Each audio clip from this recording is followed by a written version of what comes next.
I was getting sick of wearing green. Nice to have a little change. I have to admit, I'm a little nervous to preach this homily today, which usually means the Holy Spirit's at work.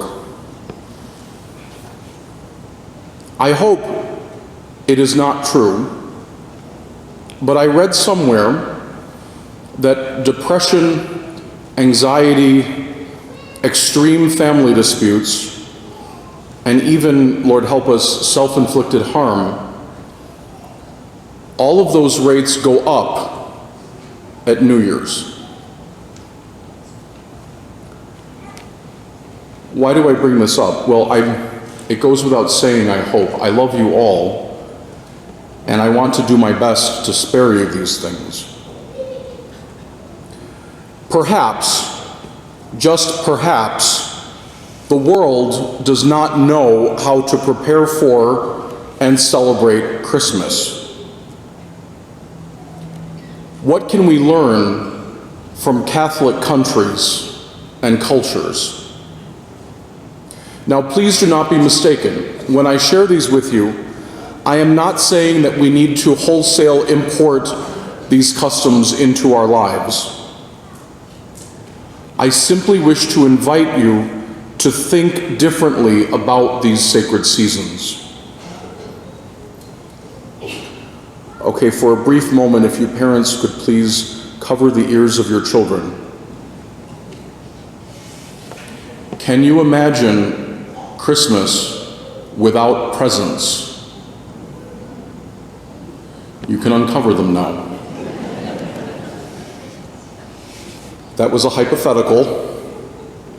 But remember, for 1,500 years, gifts were given around Christmas, before and after, but not on the day itself. We exchange gifts on the feast of St. Nicholas, the secret gift giver, and then again on the Epiphany, in honor of the gifts that the Magi gave Jesus. And in Spain and in some other Catholic countries, that is still the practice. Where did our American practice come from? Martin Luther. Luther did not like honoring the saints, even the Magi, and certainly not St. Nicholas. And so he moved the gift giving from those 2 days to Christmas Day itself. Again, nothing wrong with giving gifts on Christmas, but this year when you give gifts, remember St. Nicholas and the Magi and the spirit with which they gave their gifts. Another one, Maria von Trapp, not Julie Andrews, the real Maria von Trapp. She said that in Catholic Austria, they had a saying. The saying was, get ready, St. Catherine closes the door to the ballroom and the Magi reopen it. So the Austrians, as you know, they invented the waltz, so they loved to dance. But they had no dances from November 25th, the feast of St. Catherine, until the Epiphany. Then she tells us, Epiphany to Ash Wednesday, well, to Mardi Gras the day before, would be one long string of parties. So notice, the parties are happening after Christmas Day and not before. In fact, our Greek friends, this time of year, they actually do not call it Advent. Advent's a Latin word, so that's partly why. But you know what they call this season? Little Lent. The season getting ready for Easter, they will call Great Lent.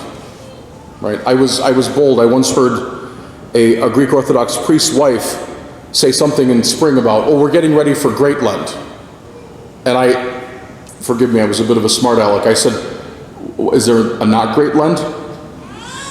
And she said, before Christmas.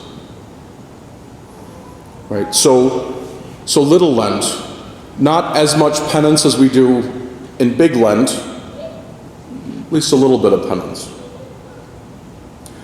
Again, please do not hear what I'm not saying. Is a party in December before Christmas Day objectively sinful? Of course not. It is not.